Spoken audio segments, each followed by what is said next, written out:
municipality accounts very well with the Authority Committee. We deliberated on the water issues, and of course, including issues around other agencies like our microfinance. What I've always done is to make sure that, number one, because the starting process is the audit, not at the time of the management responses. I attend the entry audit meetings. That's where the TOR of the external audit is determined. I've meticulously been attending them. And so the first thing is to be actively participating in those audit processes. Number one. Number two, when it comes to management responses, personally, I'm very keen. I go through the management responses. And what we have encouraged our colleagues is to make sure that you have a competent team in finance. Of course, some of them may not be accountants. Kakamega is different because me, I'm hands-on. But we have encouraged our colleagues to make sure that we have a very competent team so that you don't get embarrassments. Number three is preparation for the Senate. The starting point is to make sure that those reports are delivered on time, 7 days before the meeting. I've done it before. And when you do that, you don't have a problem. So what we have tried to do as part of peer review is just look at those best cases for our colleagues to benchmark. Being actively involved in the audit process. Senators invoking Section 62 of the Public Audit Act, where you have not produced documents at the time of audit. Some of those issues come up in Senate meetings. So we are like, wait a minute. You mean auditors were available and you didn't produce a document? So the responsibility of the auditees is clearly spelled out in the entry meeting. So really, when you do that, you will not have issues. So what you're trying to do as CEO is to come up with a template just to make sure that our colleagues are properly involved in the audit process, in the management responses, and in terms of preparation for attendance, they are available. Me, I do it myself, by the way. And that's why when I appear before the committees, I have not had a problem. And I don't think whether I'll have a problem appearing for as long as the issues you have raised have been addressed. It's a good one. And Ayuba, I was just wondering, by the way... just to chip in, you know, I wish all governors will take this approach. Because if you have done the job so well, you have prepared your documentation, they have reached us on time, you even give us an opportunity to discuss these issues with auditors beforehand. But Governor, let me give you an example. I've heard you say you had reports, financial and audit reports from your municipalities, from your water entities. I appeared before a committee that was chaired by Eddie Okech, because I really hope that these best practices you're talking about will be shared to all the 47 governors. Because my governor appeared before the Ososi-led committee.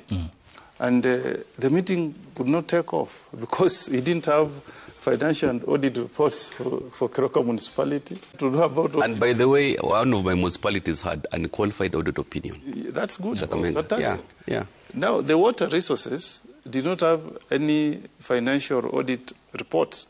Yet, in the discussion that the chair of that committee, that was being chaired by Okech, had, was damning allegations of 32 million shillings that were set aside to support the functions of the Water Resources Authority in Nyamira. But all that money, about 27 million, was spent on feasibility studies, money that was just withdrawn from the account by some designated officers, not even paid to a hotel to do meetings or anything. And the meeting could not take place. Now, you can imagine how we feel as people of Nyamira that you have traveled with a team of about 30 officers, you appear before the Senate, and then we don't proceed simply because you have no paperwork to assist that meeting progress. And remember, the tragedy is that when they will come back again in 2 weeks, they will not use money from their pocket. it's again the meager resources from the county that will be again expended for them to appear. So if we took this approach, Dibal, of appreciating that, Ayub, of appreciating, I think we'll ask the name tag.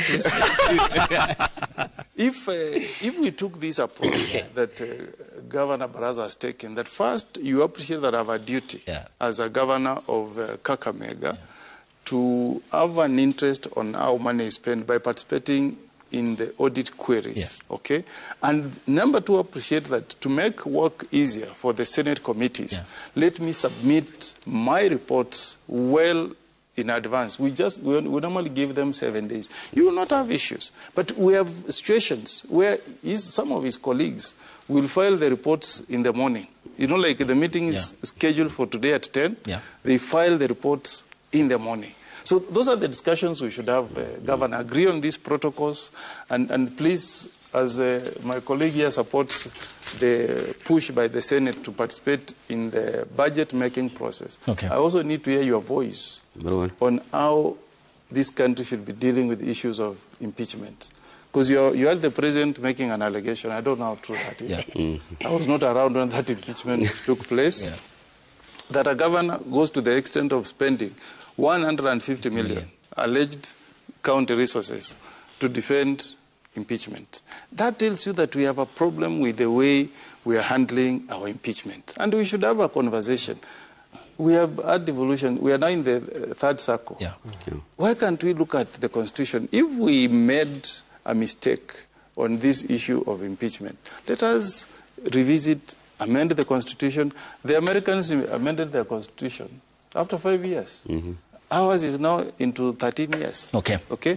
So that we don't see this kind of thing, that 150 million must be spent to save a governor from impeachment. And Senator, there's a pertinent point which was pointed by the Majority Leader Aaron Cheriot, who represents Kericho. And he said that he meant the governors, the threats to skip the Senate summonses, he said, would not be tolerated, and they amount to a violation of the law. Let's now flip this, still on your senior counsel. It's a violation of the law when there is malfeasance and mismanagement of public resources.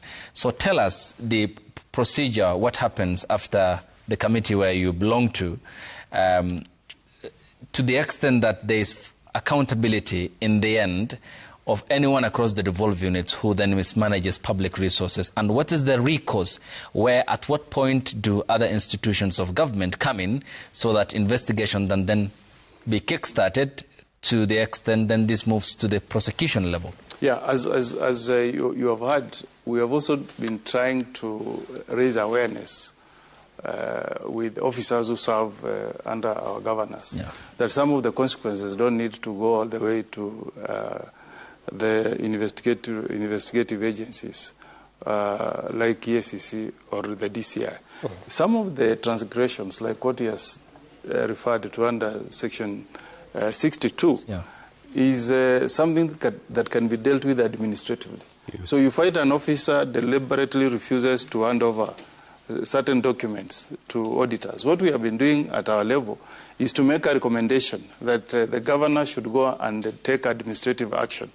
Administrative action may mean he makes a warning to that officer and says, next audit cycle, make sure you comply with the law. It could mean you shift that officer from that office of responsibility to another office. And it could mean if that offense is being repeated severally, that officer should be subjected to a disciplinary process, including being dismissed from the service. That's one. So that we do a cleanup and ensure that the mistakes we see in this audit cycle don't get repeated in the next audit cycle. Another one is where the law has not been complied with, like in the case of Nyamira, where no audit has been done. We recommend that auditors go back and do an audit, and we get the report back to the Senate for us to consider. In extreme cases, we'll order a special audit Okay, if we pick out that there are glaring issues on how money has been spent, we can order for a special audit so that that matter is dug into deeper, and we get more information on how money has been spent.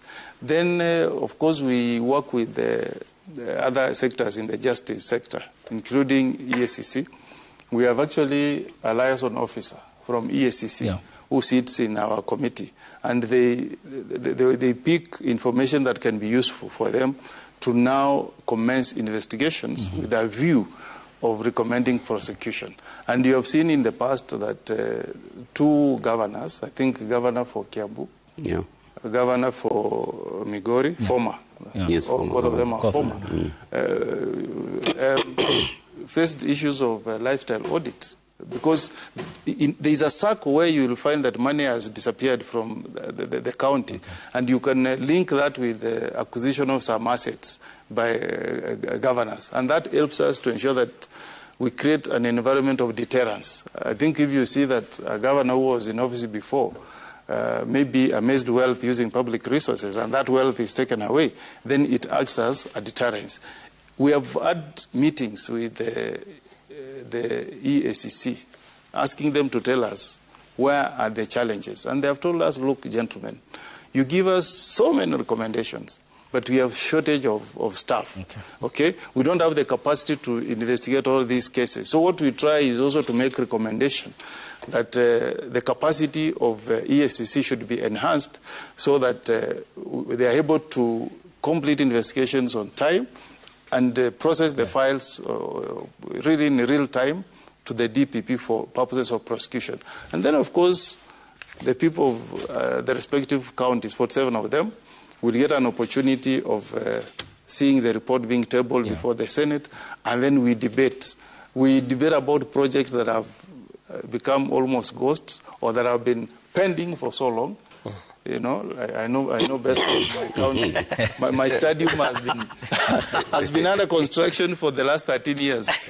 Now we have Talanta. When did we start Talanta? Is it 2 years ago? 2024. 2024. You can see Talanta is going to host AFCON, but my stadium in Nyamira has been pending for the last 13 years.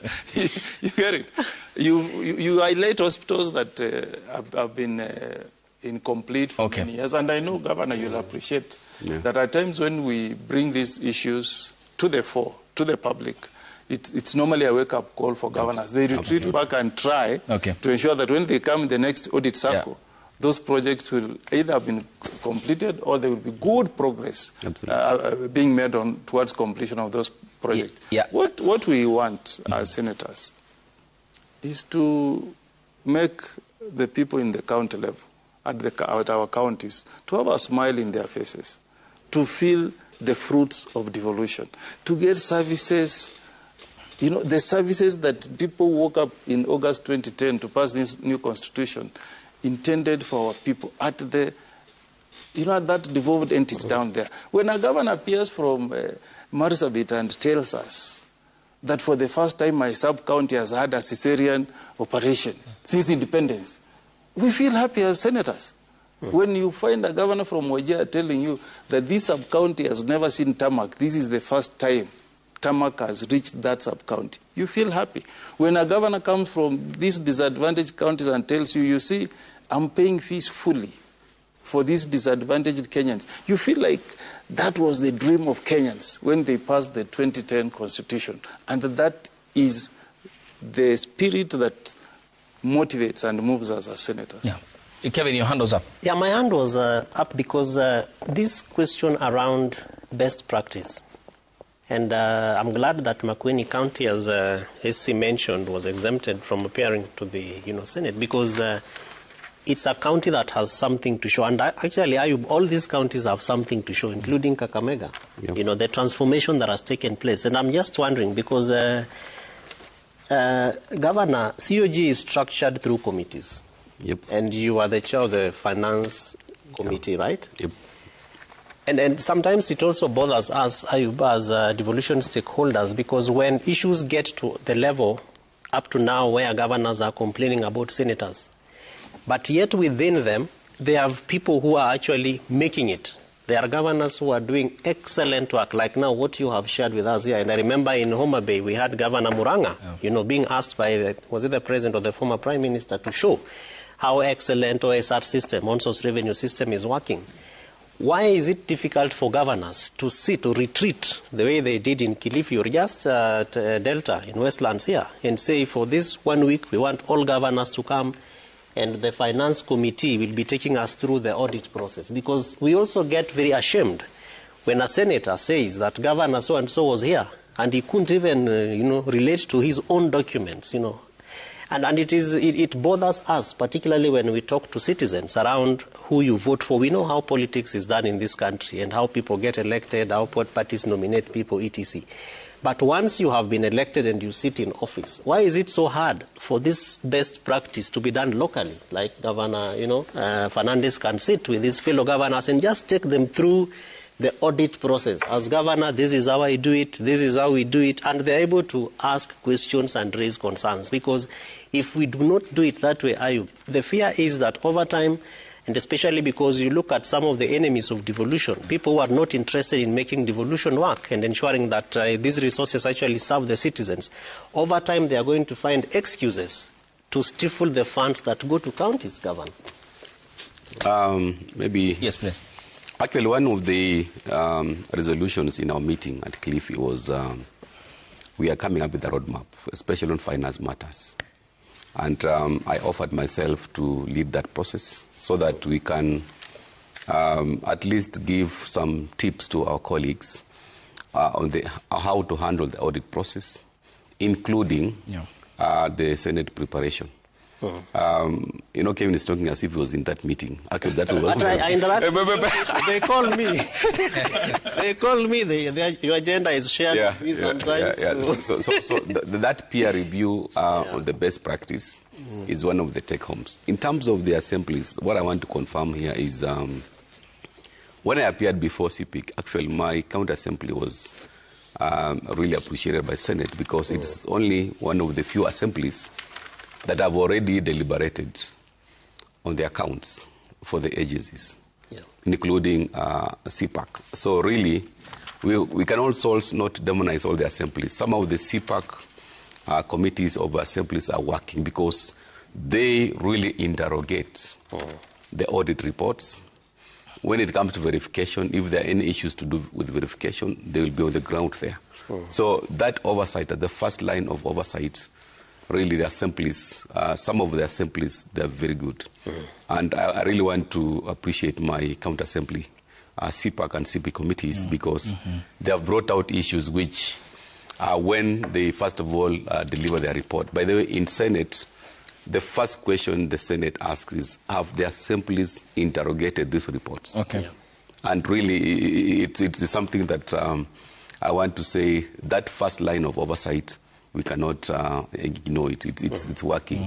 Okay. And for us as the devolution family, we want most of those audits to be improvement audits, unless a special audit, which can maybe be something to do with loss of public resources. Most of the issues which are canvassed is for purpose of making sure that the assemblies, the counties, are prudently utilizing their resources, and the systems of internal controls are working. Okay.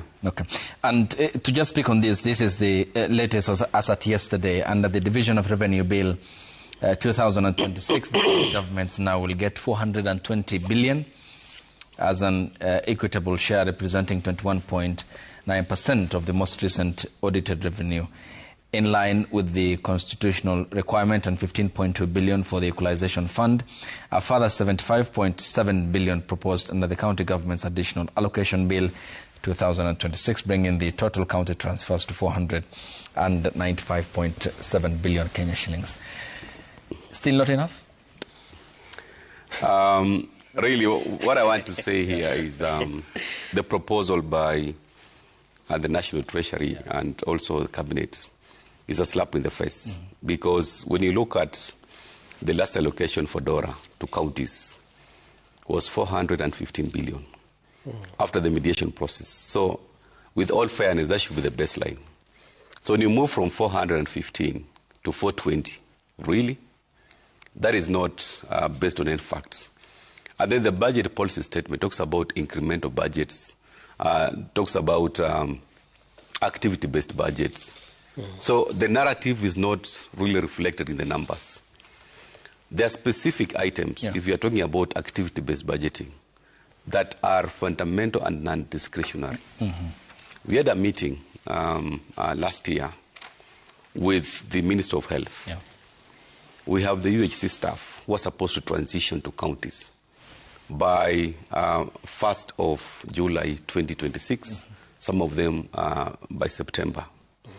These UHC staff, for them to transition to counties, we even agreed and did the costing of their remuneration thereof and the pension, amounting to 8.94 billion.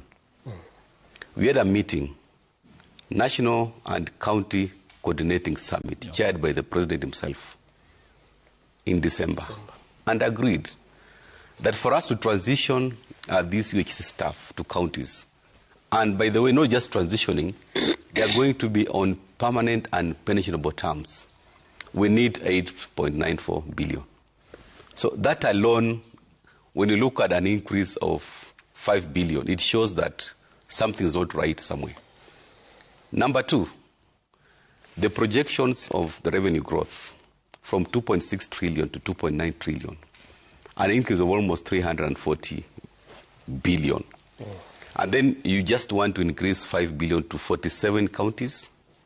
That again, you are saying is a problem. Number three, we agreed that in terms of the unbundled and delineated assets and functions to counties, let's start with phase one.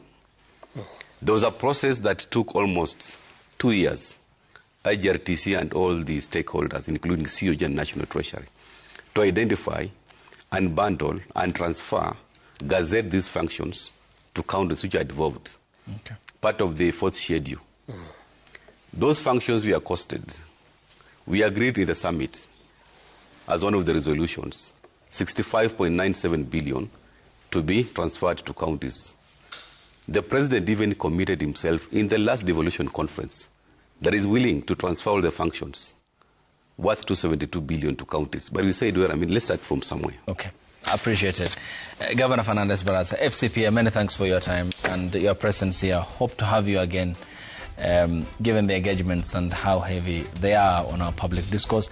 Kevin Osido is from the County Governance Watch. He is the Executive Director, has been keeping an eye on the devolved system of governance. Senior Counsel Okongo Mogeni, Nyamira County Senator, member of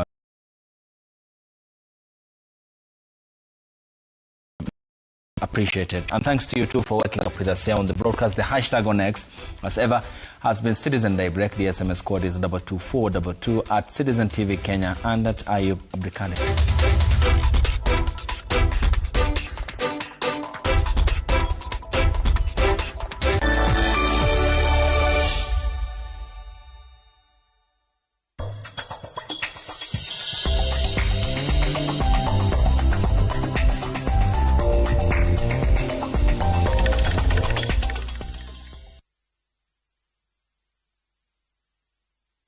A common sign of sensitivity is a short, sharp pain to hot and cold. A lot of my patients have changed a lot of habits. They are no longer eating cold foods, popsicles, things that they love to eat. If you do nothing about it, it will get worse. Sensodyne works by creating a protective layer over the sensitive areas of the teeth. You can go back to eating ice cream and drinking beverages that have ice in it. I recommend Sensodyne for anybody who's suffering from sensitivity.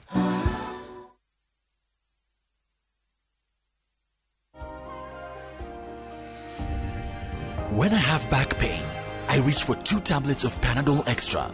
With unique Optizop technology, Panadol Extra provides 3 times more pain-relieving power than standard paracetamol for fast relief from strong pain like headache, toothache, and muscle pain, and can get to work in 10 minutes so that I am ready to be there for those who need me. Stronger pain relief at only 20 shillings per pair.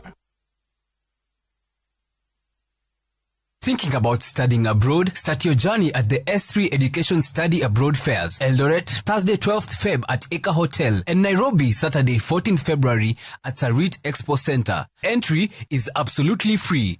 Meet top universities from the UK, USA, Canada, Australia, Europe, and many more. Get free expert guidance, visa trips, and on-spot applications. Call 0750-594-444 or visit our website s3education.com.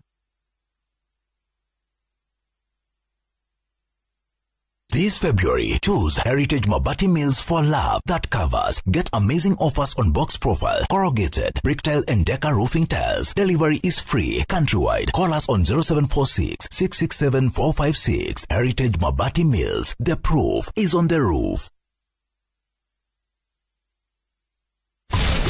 In a world where headlines shape opinions, where truth meets controversy, one show dares to ask the right questions. You refuse to resign. Why should I resign? From explosive revelations to razor-sharp analysis, we bring you the stories behind the stories. Oh, when you see who stole fertilizer? That's what we are doing. No spin, no fear, just the raw truth. How can you have an American solution to an African problem? I am very keen about the economy, and numbers never lie. This is where journalism meets fire. There is no position in Kenya, Jeff. Nothing. There is no position. No. Buckle up for bold discussions, revelations, and the hottest show in town.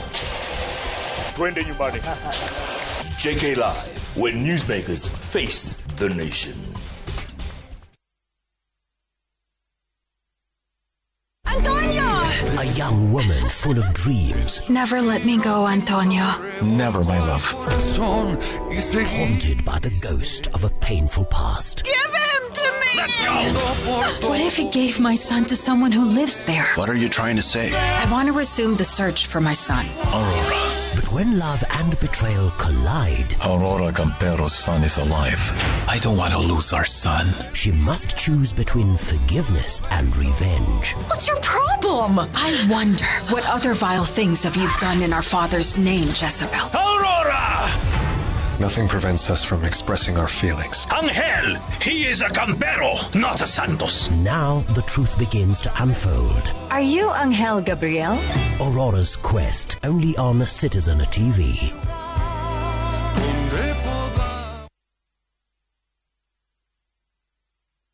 Every Friday and Saturday from 8 p.m. Kito, are you playing any football? Ni funny venye pisi inaweza fanya ufeel nika uko punished. A game that defines a lifetime. I never see you hanging out with him. Do you think Auntie Nella wants us here? Nilikwambia nilete maziwa, ukaona no. Utaongeza watoto wawili walete kwa nyumba. A legacy that demands everything. Timu yangu saisi yako, unasikia cinch? It's either you control them or the bank will. Fire meets magic. Brother versus brother. I tell you, welcome to the beautiful game. Kito, every Friday and Saturday from 8 p.m.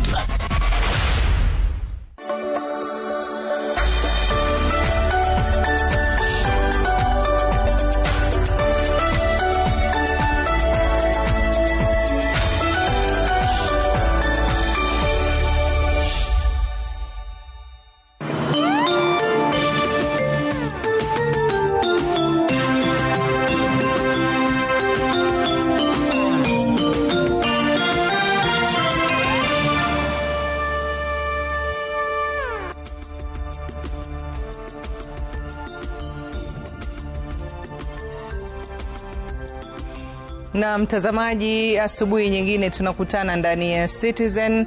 Nikitumai kwamba hujambo popote ulipo. Karibu, hii ni Sema na Citizen Jumatano ya leo, na baadaye tukipata muda tutakuwa tunaingia ndani ya jukwaa la afya, lakini kwa sasa tunaangazia taarifa ambazo tumekuandalia kutoka maeneo tofauti.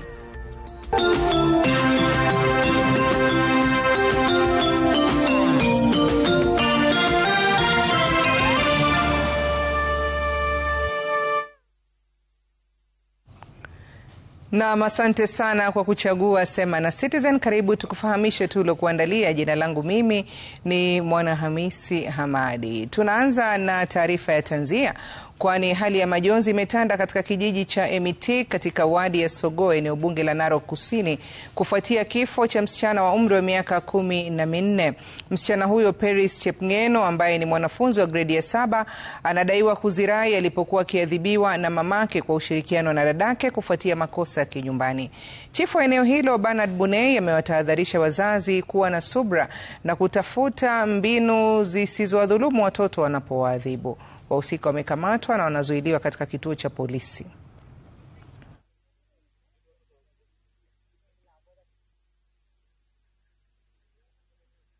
Huyu mama wa hii familia aliweza kuchapa mtoto, ama aliniambia yeye mwenyewe, aliniambia ya kwamba aliweza kuchapa mtoto kulingana na ile makosa alikuwa amefanya. Na alipofanya hivyo aliweza mtoto akaweza kusirai hapo. Tumetatanishwa sana kwa hii kifo. Sasa naimiza wananchi tujaribu kutulia. Kama mtoto amefanya kosa, kama wananchi, kama sisi kama nyinyi kama wananchi ama wakaaji wa hapa, tuweze kuripoti hiyo makosa ili sheria iweze kufuatwa. Msichukue ya sheria mikononi mwenu. Taarifa nyingine zinaarifu kwamba baraza la magavana linapendekeza mgao wa shilingi bilioni 534 kwa kaunti katika mwaka wa kifedha wa 2026-2027. Katika kikao na kamati ya bajeti na mgao wa fedha huko Kilifi, magavana wanapendekeza kuongezwa kwa mgao wa bajeti kutoka shilingi bilioni 415 hadi shilingi bilioni 535 ili kuendesha shughuli za kaunti vilivyo.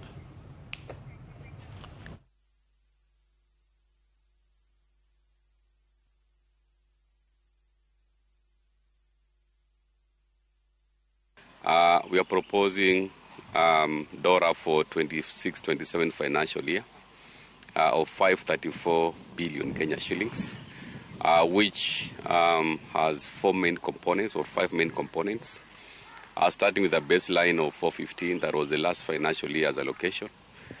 We have adjustment for revenue growth of 35 billion.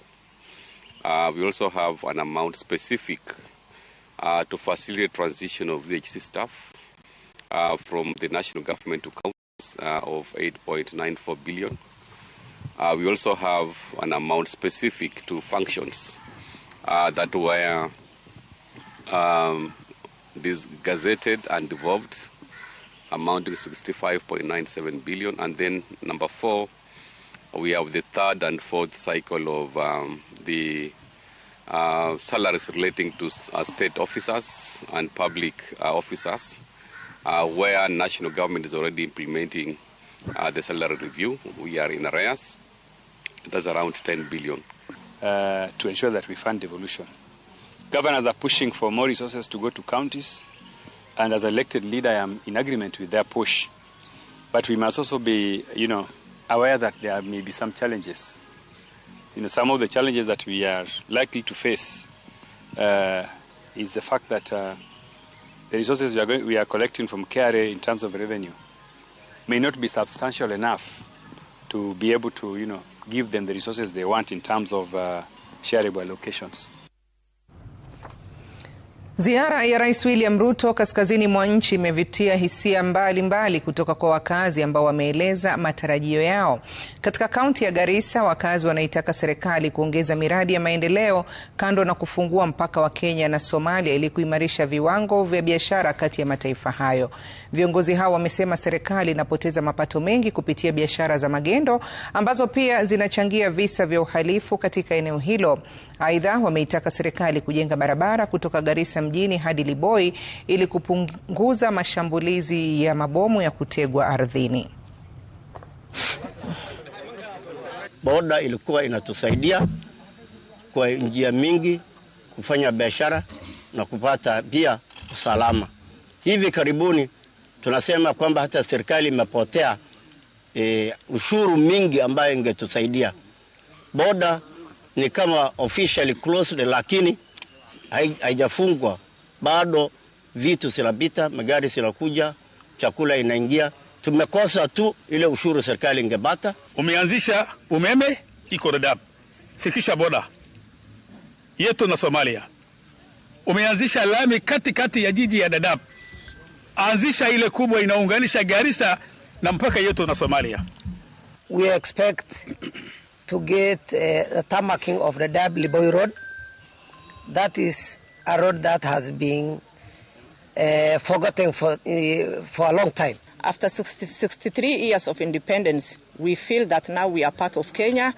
We appreciate your inclusivity, we appreciate your objectiveness, and we also appreciate for giving the young, talented, and well-educated youth of our country a chance to lead this country in different capacities. Kenya na Uchina zimeahidi kuimarisha ushirikiano wa kitamaduni. Wakizungumza wakati wa maadhimisho ya mwaka mpya wa Kichina hapa jijini Nairobi, balozi wa Uchina humu nchini Guo Haiyan alisisitiza ari ya nchi yake kupiga jeki miradi ya kuendeleza utamaduni humu nchini, swala ambalo alisema litachangia kuimarisha utalii. Hafla hiyo pia iliashiria kuzinduliwa rasmi kwa msimu wa utamaduni na utalii kati ya Kenya na Uchina.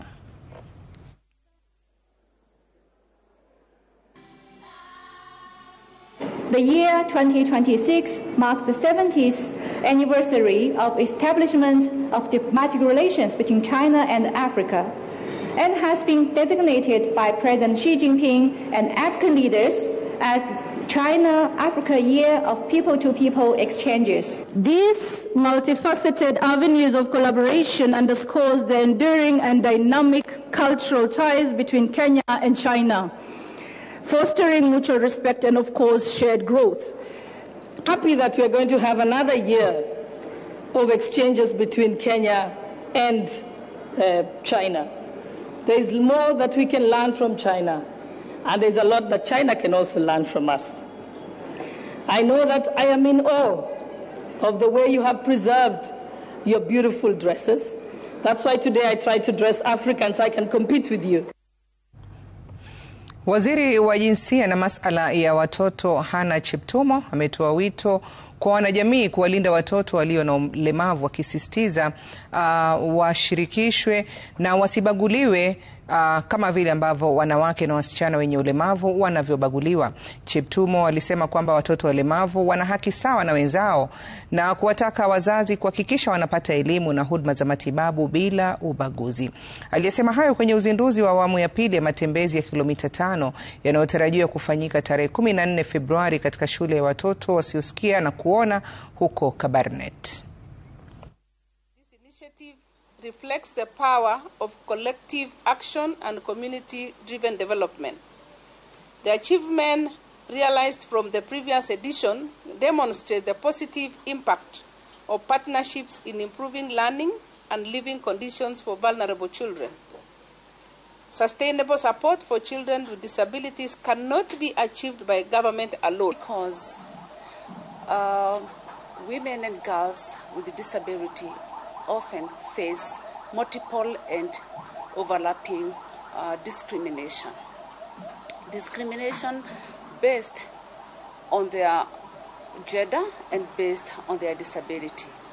They often face the risk of exclusion from education, from health, and protection from violence.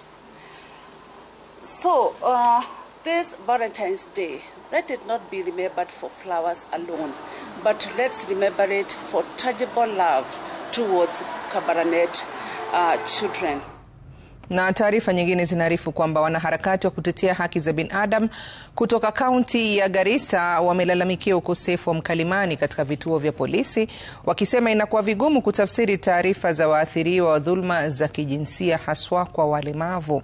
Kwenye mkutano kutathmini changamoto zinazoibuka, wanaharakati hao wamesema hali hiyo inachangia waathiriwa kukosa haki na kuchangia ongezeko la unyanyapaa miongoni mwao.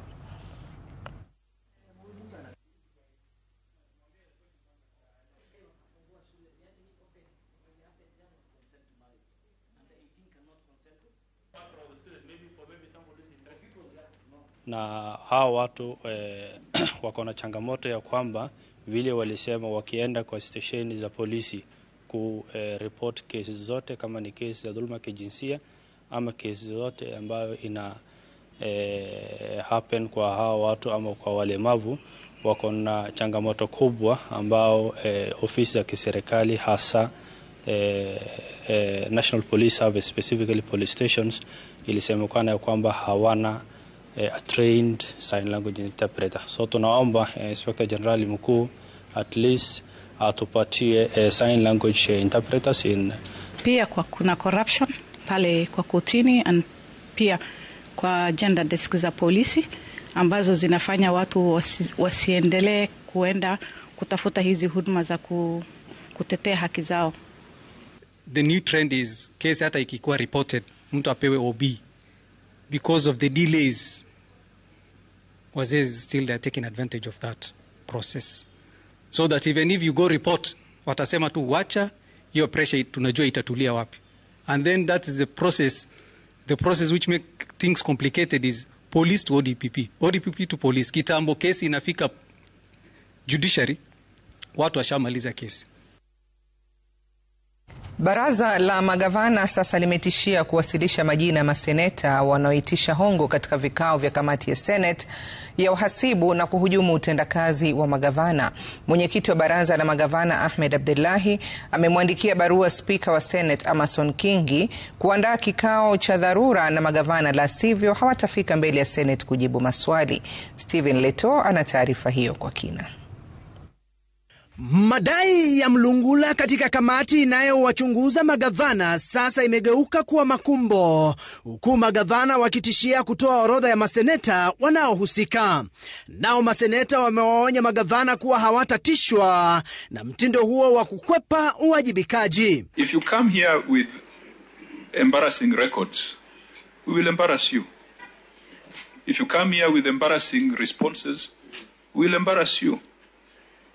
If your audit reports are an embarrassment indicative of theft, we will not bembeleza you. If your documents are an embarrassment, you will be told.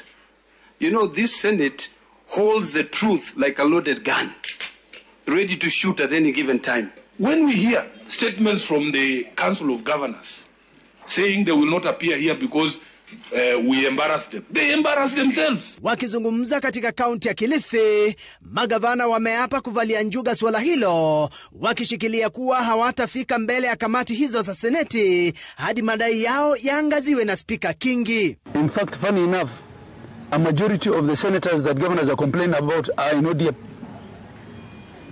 And even that also is so sad. Because somebody invoked Baba's name. Baba would have been a very sad man today to know that a majority of the senators being accused of harassing, extorting governors are actually no DM. You go for a meeting that is supposed to start at 10 o'clock. First they call you early and they take you to the office and try to negotiate with you. Is there any pre-requirement that I have to go to the office of the chair of the committee first before I attend my meeting? Katika barua kwa Speaker Kingi, magavana wanadai kuwa maseneta katika kamati hiyo inayoongozwa na seneta wa Homa Bay Moses Kajwang ifanyiwe mabadiliko. Wakati nitaitwa nitakwenda kule. Na niko tayari kumwambia mtu moja kwa moja, wewe umechukua pesa na wacha upuzi wako. Tuna ushahidi wa kutosha. Na isiwe kwamba kuna mtu ambaye anafikiria atatutisha sisi.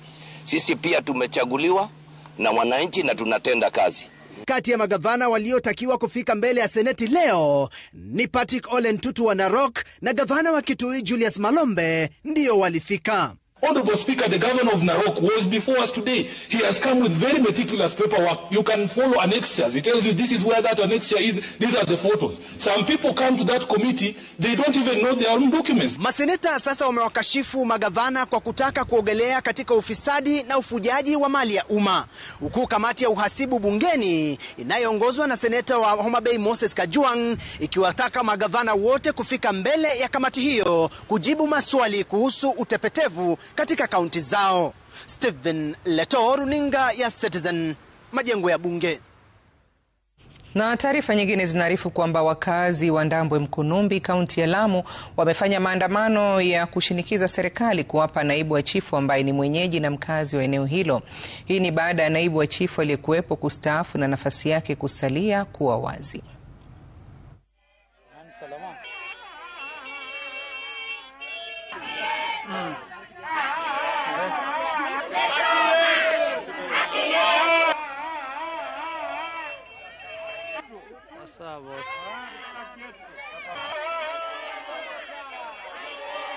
Serikali inatudhulumu kutuletea mtu ambaye kwamba subchifu ambaye kwamba si wa kwetu hapa.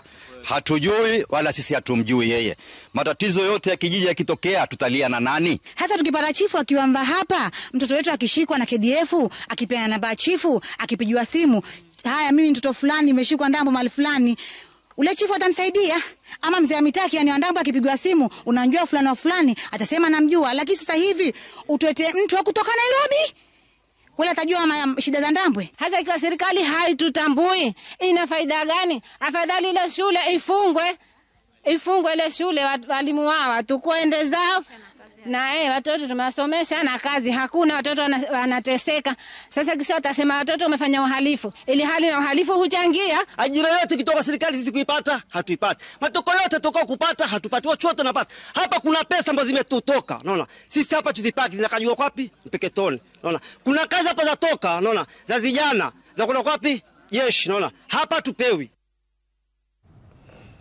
Sekta ya utalii katika eneo la Diani, kaunti ya Kwale, imeanza kuchukua mkondo tofauti, ambapo watalii wanazuru vijiji na kwenye masoko ili kujionea mandhari ya vijiji na utamaduni wa wakaazi. Hii ni kinyume na awali ambapo watalii walipendelea tu kukaa katika hoteli za kifahari na kujipumbaza kwenye fukwe za Bahari Hindi. Wageni wanatembelea maeneo ya mashinani wakiendesha baiskeli ili kutangamana na wakaazi, hali hiyo ikichangia ongezeko la idadi ya watalii kufikia 400 kwa wiki.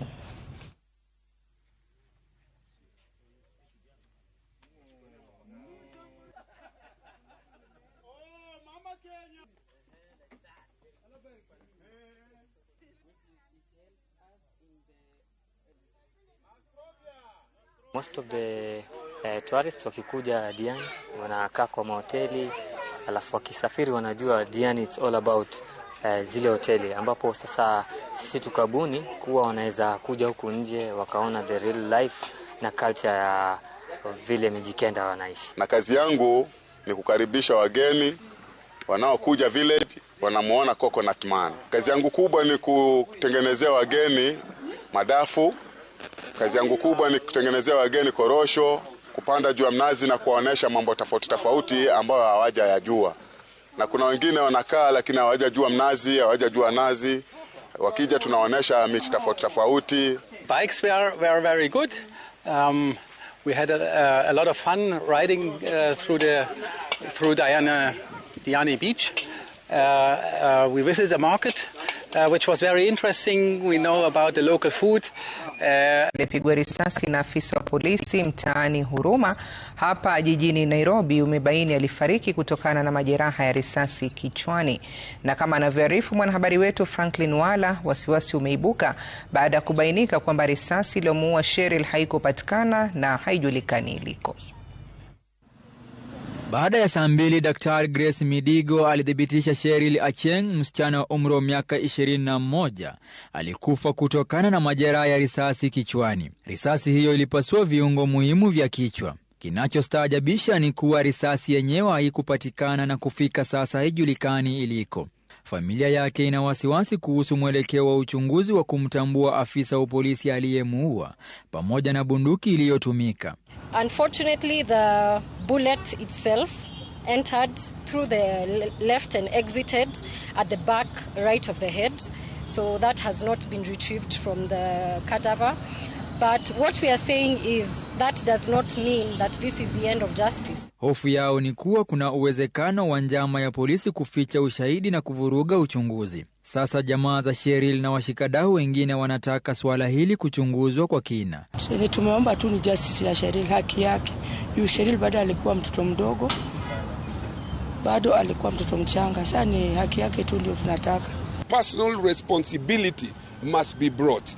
We must make an example of this one rogue police officer so that this becomes a thing of the past. Let the life of Cheryl be the last of this kind of police trigger-happy persons. We can no longer remain quiet when Kenyans are losing their lives.